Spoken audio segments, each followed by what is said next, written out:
team. Welcome to episode 124 of Transition Talk, where we talk about dental transitions and how to navigate the sometimes messy path to practice ownership. We have a very special guest for today's episode. Live from Albany, Minnesota, general dentist Dr. Jason Spychala has been the owner of his practice since 2009. Under his leadership, his practice has grown, they built a new building, and he recently did the very important task of bringing on his associate as his very first partner. NDP had the pleasure of helping him out with his practice valuation, and we think his story and experience is definitely worth sharing with all of you. Welcome to Transition Talk, Jason. Yeah, thanks for having me. I'm excited to talk with you today and just have you hear my side of things, but also just answer any of the questions that you have that will help the listeners just hear what I went through. Absolutely. And I am excited because if you are a longtime listener, you know that we've had many consulting clients on the podcast. Not many, but most of our interviews are with our consulting clients. I think most people see the valuation process as like just something you got to do and not a fun process. And so I'm super excited to have you on today because you are our first true valuation only client. And so excited to bring your story to our team. So first, I want to start at the beginning. Tell me your story. You can go back to dental school, associateship, how you own, just kind of paint the picture of who you are for us and how you got where you are. Yeah, so elementary school, no.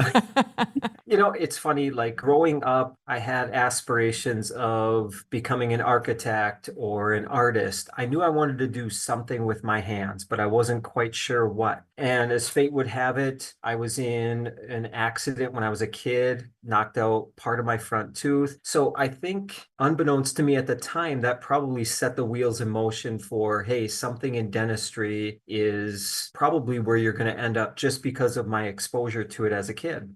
So yeah, went through all of that, had very good dentists and practitioners throughout my developing years, and I formed a good relationship with them. So I think that kind of helped pave that path for me. So went to school locally and decided, you know what, I like science. I'm going to look into the dental thing.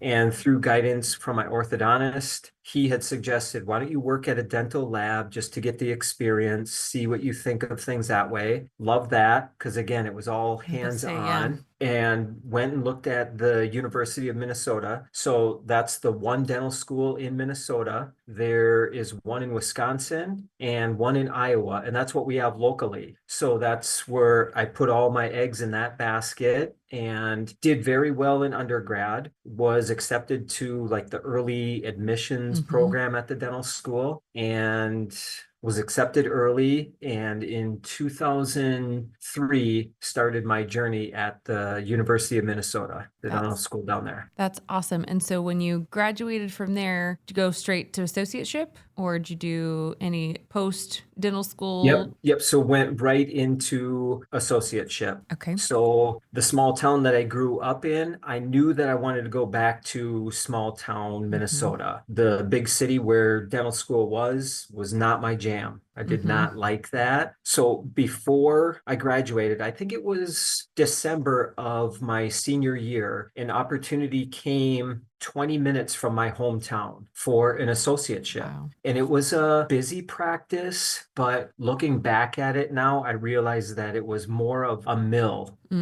It's not quite what I've developed here, but it worked. I mean, it was a first job and it was exciting. Like you're in school and, you have jobs along the way, but, you get that first contract and it's like, oh my gosh, I can make $100,000 right out of school.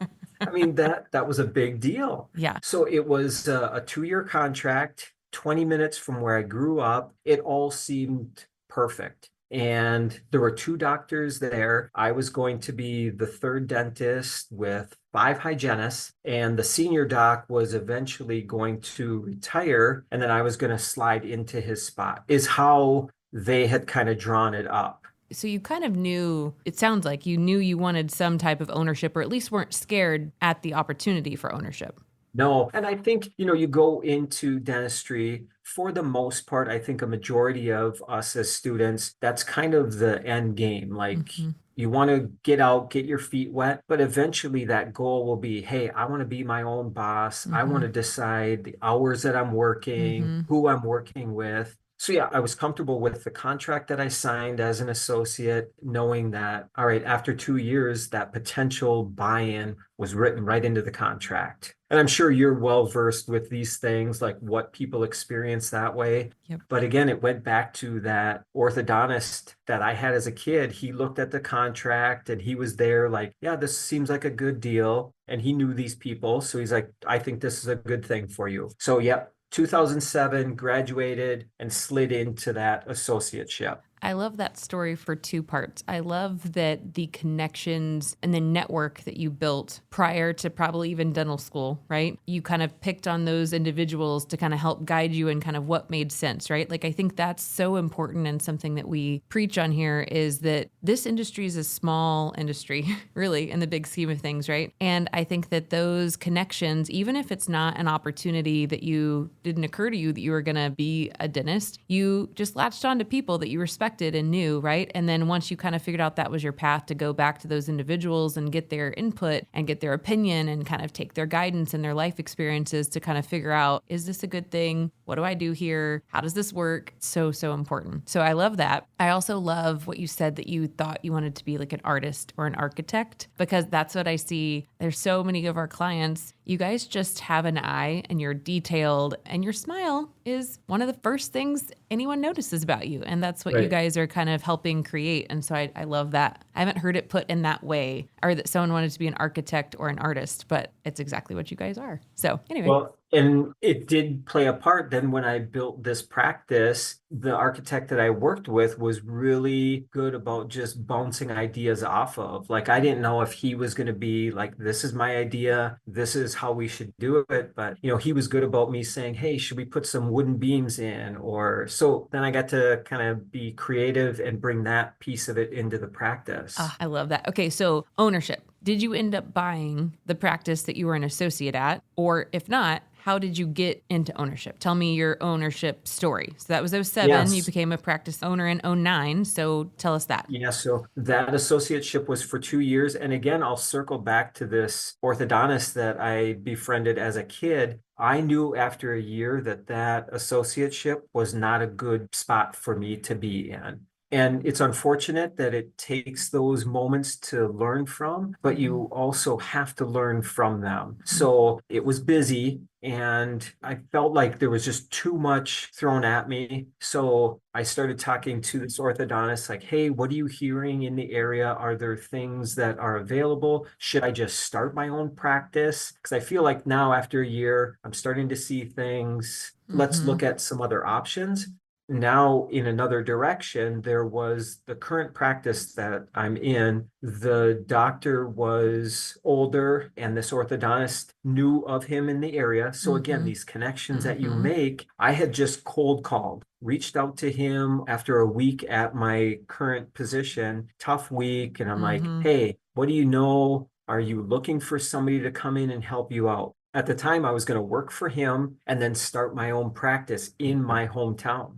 And he's like, you know what? Instead of starting your own thing, which is going to take time to build up, why don't you come out here and talk to me about potentially buying my practice? So, I mean, fate, Yeah. whatever you want to call it, it just worked out. So after 1 year of an associateship in one town, I started talking to the guy I bought the practice from, and spent that next year continuing to work as an associate at my job, but then talking to him on the side about what that looked like to buy his practice. Wow. And you say fate, but it's not fate, because you took the initiative to call and Yeah. say, hey, I don't know what Well, this means, but like, do you got something to help me out? Which I I think, think is very important. the other aspect of it was he had just been in a bicycle accident Oh, leading up to that goodness. phone call. And I think he realized, hey, if something would happen to me, Yeah. what happens to my Yep. practice? So it all worked out. I gave a 2 month notice at my associateship that, hey, this isn't working.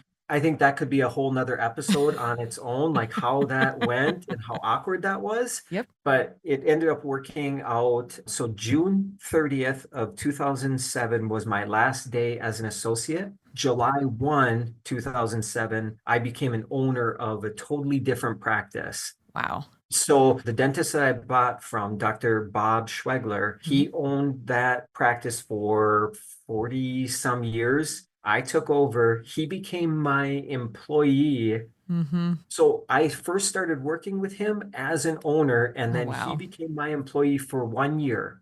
He Okay. stuck around, introduced me to patients. So this practice was actually closer to my hometown, closer to the high school that I went to. So I knew like patients that were Yep. teachers or former classmates. So it didn't take long for the practice to really start to grow, having a young Mm-hmm. dentist who was starting a family versus an old retiring Yep. dentist who was, the practice, Energy. it Yeah. changed. Yeah. Yep. The energy is different. So when you bought it, one doctor practice, like solid one doctor practice, like were you worried that you might not need him for a year from a production standpoint? Well, it's funny. You only know as much as what school is going to teach you. And again, you're well versed what dental schools are not teaching us Mm-hmm. as far as HR and all of Mm-hmm. the business things. So you're only going to learn what you learn from people that own the practice before. So where I was at did not teach me a lot of those things. But Dr. Bob and what he knew about the Mm-hmm. financial things and more the production pieces, Yep. there was value in that Oh, for yeah. me. It wasn't so much that, oh, I need him to show me how to do this filling or the Mm-hmm. hands-on things, but it was the other stuff. Yeah.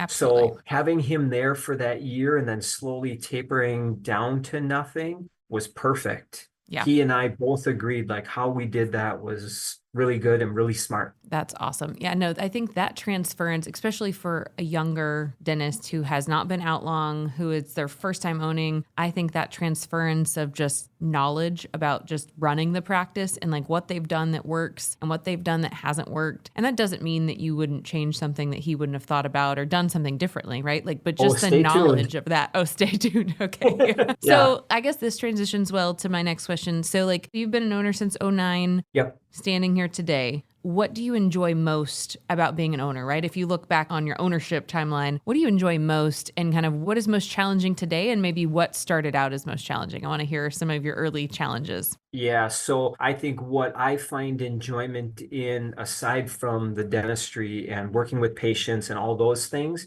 for me, it's that process and that building up of things. So I can take this practice in 2009 and what did it look like Hmm. to what I have created now with the team and where the patients are at and the care that they're given now. I just love taking something and turning it into something else. Hmm. So there was a time where everything was good, but I feel like it just plateaued and it's like, all right, now what? So I was always looking for that next thing, Hmm. adding technology or adding these things. But yeah, we got to a point where it's like, all right, now what's the next step? Yeah. And these questions came up that were sent, what are the rewarding things of being an Hmm. owner? What's the challenging thing? Yep. I had told some of the team today that I answered that the same, Hmm. and it's the team.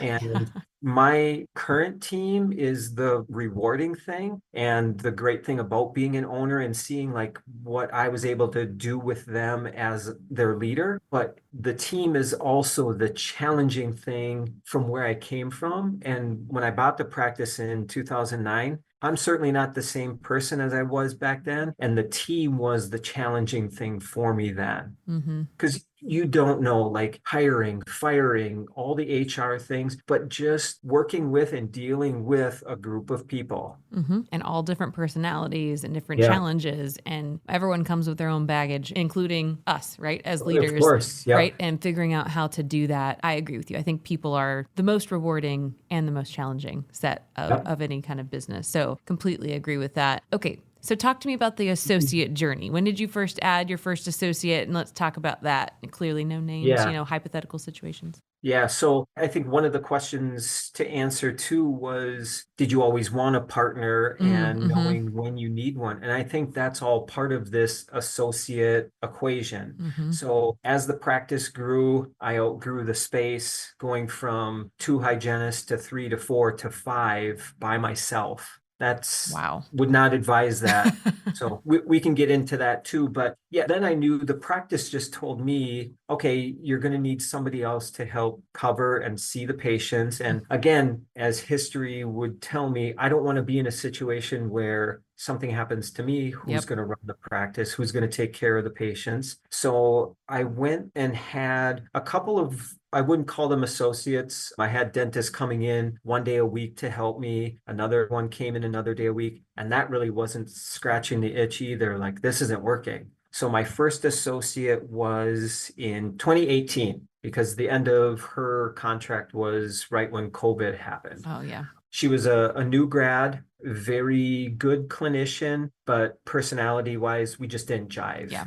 And I mean, those things you don't know until you know. So I knew after a couple months, and I think she knew too. Like, it worked, it was busy, and we provided the dentistry for her. But I think we both knew early on, like, this wasn't going to be a long-term thing. Yep. COVID happened, and when we opened back up, her contract was done, and I think we agreed amongst ourselves like that wasn't a good fit. Yep. But we slowly opened back up, got busy, got right back to Back in the where we swing of were, things. and it's like, okay, I need somebody else. Hired one of her classmates. So this associate had a couple years experience, just did a 1 year thing. And again, not great for a lot of reasons, but I'll just leave it at that. Just Yep. not a good fit.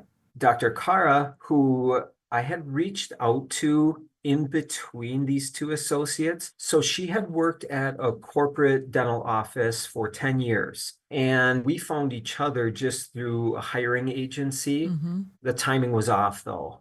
So she came out, looked at the practice. I feel like we had similar philosophies, similar Mm-hmm. values, but the Mm-hmm. timing was just off. So we kept in contact with each other. I hired the other associate. And before the 1 year mark, I reached out to Kara again just to see, like, hey, an opportunity is still here. What do you think? Come back out here. Let's talk again. And again, circling back to, these things happen for a reason. Mm-hmm. Her corporate office ended up closing. Wow. And I think she knew something was happening. Mm-hmm. So good on her part too, just to realize and recognize, like, I'm going to put this on myself and Yep. start looking around. So yeah, we connected again. I let the other associate go. And then Cara and we started working together April of 22. And it has been great ever since. Like, I think with her not being a new grad and having 10 years of experience, I was in it for over 10 years. So we knew who we were as providers. There wasn't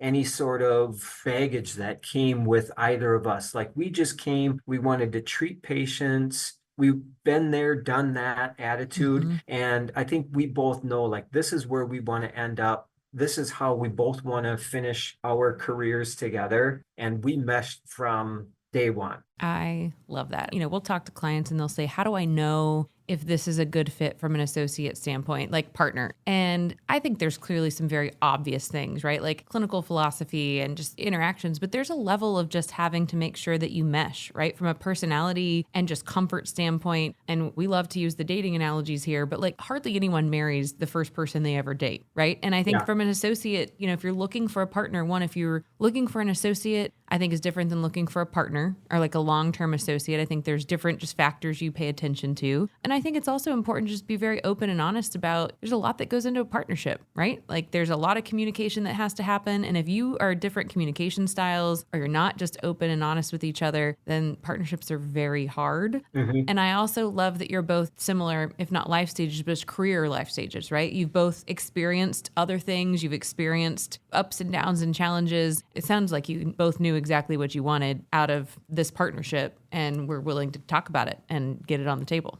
Well, and I think that's why our valuation process went so well. And even the consult leading up to, okay, what's the sticker price? What's that bottom line? I don't think either of us really cared for different reasons. Like, I wasn't out to make money and Kara's not here worried about production. I think we just both want to treat patients well. And if you do that, all the other things just kind of fall in place. Mm-hmm. You don't have to work as hard at that stuff. if you don't worry about it as much. But when it came time for that meeting and finally seeing the numbers and talking about it openly, I think because of our history together, I knew that was going to be a good thing. And not to say that everybody has to go through those trials with, okay, this associate didn't work, this one didn't work, my first associateship didn't work. If you're not going to learn anything from it, well, yeah, then there was no value in it. But if you learn something from it and you take something away from it,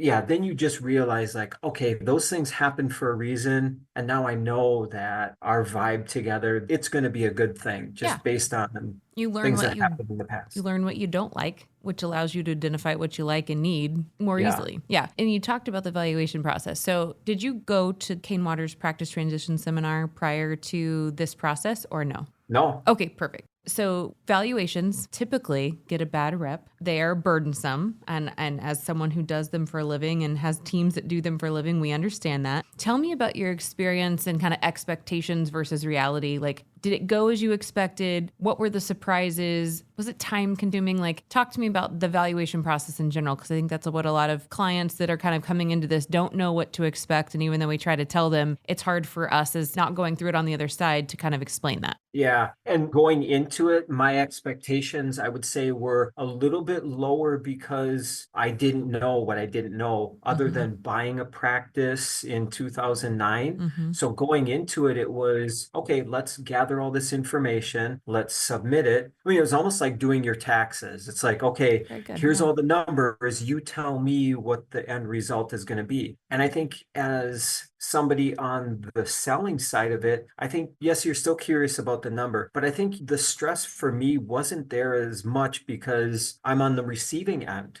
Mm-hmm. rather than the paying for and figuring out how I'm going to finance this. So I think going into it, it was easy for me to gather the information.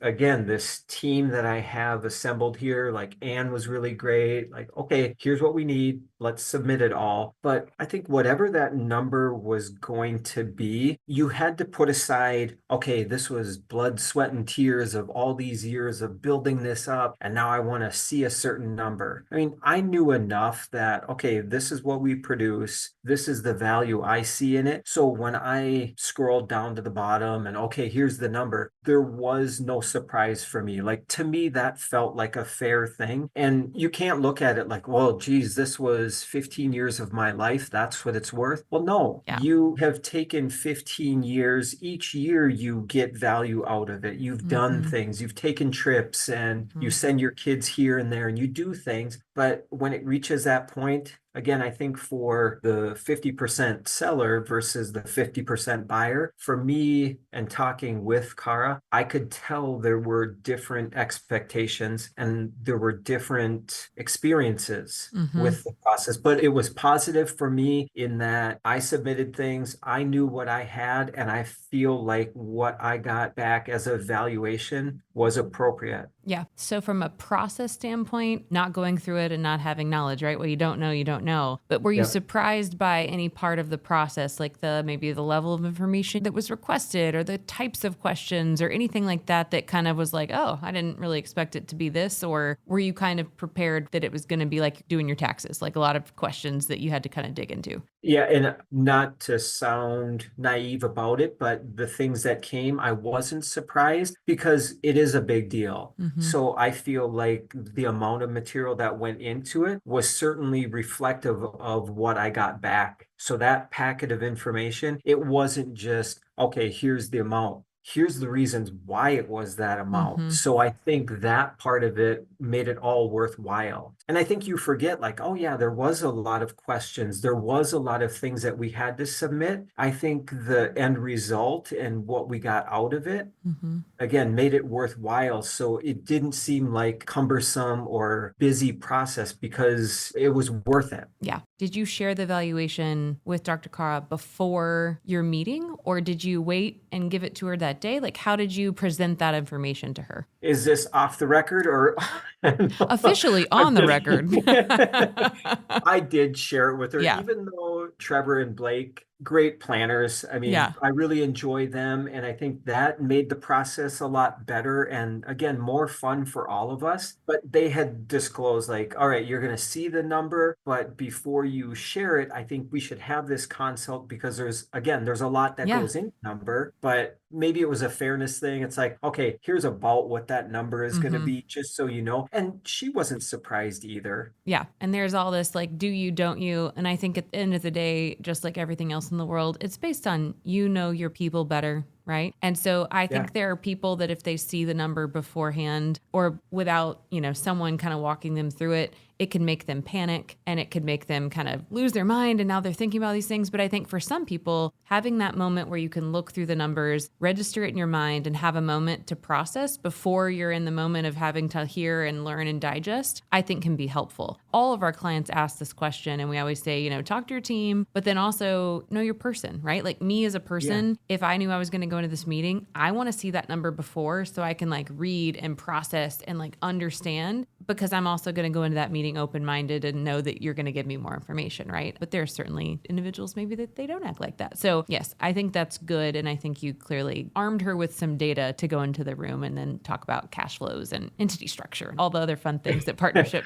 Well, yeah, and comes I with. wasn't going to go into any of those things, but you're 100% right. I think Car and I knew each other well enough where, yes, that was their advice, but Mhm. I knew her, and it's like, hey, here's the bottom line. Yeah. But yeah, we both knew that consult was going to be much more detailed, and we were going to hear the reasons how we came to that. Again, it went very well at consult, even knowing ahead of time. So, Yeah. And I think too, for those of you listening who haven't gone through a valuation process, I think that the way we work at NDP is clearly we do the valuation, we ask all the questions, we put the report together. We generally will have 2 times that we will go over evaluation if a client wants. The first time we issue it to the client, sometimes clients say, great, that's exactly what I expected. I'm good. I don't have any questions. Some people say, ooh, I don't really understand what you did here. Can you walk me through it? And some people are like, you get ooh, that from buyer or seller or both? sellers, not often, Okay. but like, there's probably a 30% of the time where a seller will say, hey, I don't know, like, can you just walk me through this? And so we'll walk through it. And then there's a time when you present it to the buyer and you're walking the buyer through it. And to me, out of all the walkthroughs, that's the most important one, because the process valuation can feel opaque. It can feel like there's all these methods that we talk about and how we did it and all this. At the end of the day, walking through the numbers and saying, here's what we did. We backed these amounts out because of this reason. And here's how we did this. And this is how we get to this number is really, really helpful because, again, just like I don't understand x-rays, you guys don't walk through financials and valuations every day. And so just that context and having someone to answer questions is really important. So we do that. We did that with you guys. And it's one of our favorite times because we live in a bunch of spreadsheets. So getting to sit across the table and do this is fantastic. It also puts the personality and the person in what we've done, right? Because we're doing these valuations and they're numbers initially for us, but they're your practice and your life and your partnership. And that's so important. So if you're out there thinking about evaluation, I encourage you, just like any other vendor that you're going to engage, is to really talk to the people, understand them, and make sure you fully understand what you're getting into, even if you don't fully understand what you're getting into before you do it. So I don't know if Yeah. anything And there. I think that was one of the issues I had when buying the practice back when I did. I didn't know anything. So Hmm. it was, again, a year of talking to the dentist selling, us having conversations, and I trusted him. And here was the report that I got. So just review that. And yep, looks good. Hmm. So Yeah, yeah. having the context and understanding the cash flows and just really kind of just more data is more power and trying to do this big transaction. Okay, so shout out to Casey because I do think we could keep talking and have part 2 and 3 of this because now Okay. I, Yeah. I have a Yeah. lot of other questions, but Joellen's telling me we have to wrap it up. So your building is something I actually would love to come back to because it sounds like there was like a really good story there, but not today. But Okay. maybe we can come back like a building episode. We haven't really done that. And so that would be a good conversation. I would love to talk more about it and just again offer my insight. And I'm going to get to this, I think, with your next question. But Uh-huh. yeah, whatever you want to talk about more, again, just reach out. Okay, we'll do that. So I'm going to end with 2 questions. and this will probably spur some other things, but I always like to try to end on the advice piece, right? So from a new doctors going into ownership, bringing on a partner, kind of give us a couple pieces of advice that you can kind of leave our listeners with based on your whole story from '07 to now. What would you leave our listeners with if they're thinking about practice ownership or bringing on a partner or both?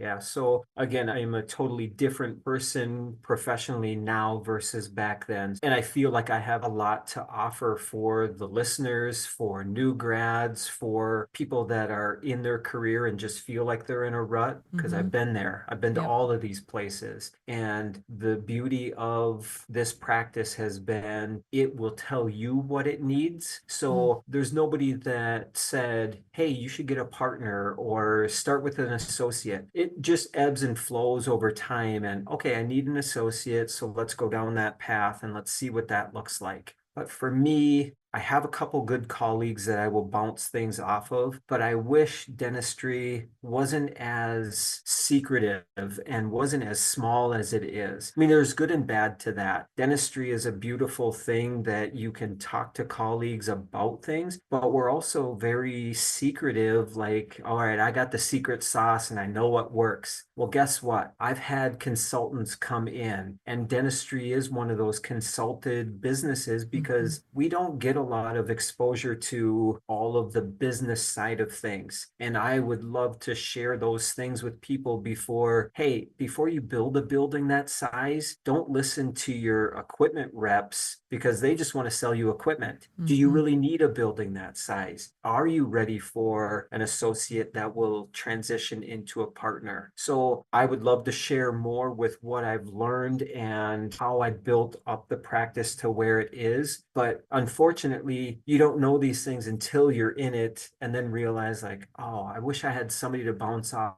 of this idea. So I think what you're doing with this podcast is an excellent thing. And I would refer people to it and check out this episode because this is a really good topic.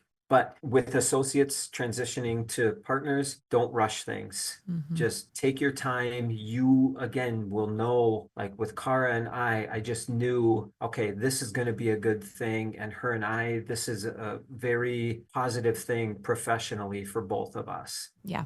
Go with your gut is what I'm hearing you say a little bit, right? Man, I love that. Several times throughout you talking, I heard you say, like, I was just like, what's next? Like, what's next? And that kind of is what you've just said, which is like, you just kind of waited on the practice to tell you what to do next, which is a really cool way to think about your story from here to now. Well, thank you, Jason. This has been so fun. Thanks for joining us. Thank you for sharing your story. I'm looking forward to seeing what the practice tells you to do next and excited we do a follow-up. But my wife, not so much, but I mean, she's like, can the practice tell you you're done?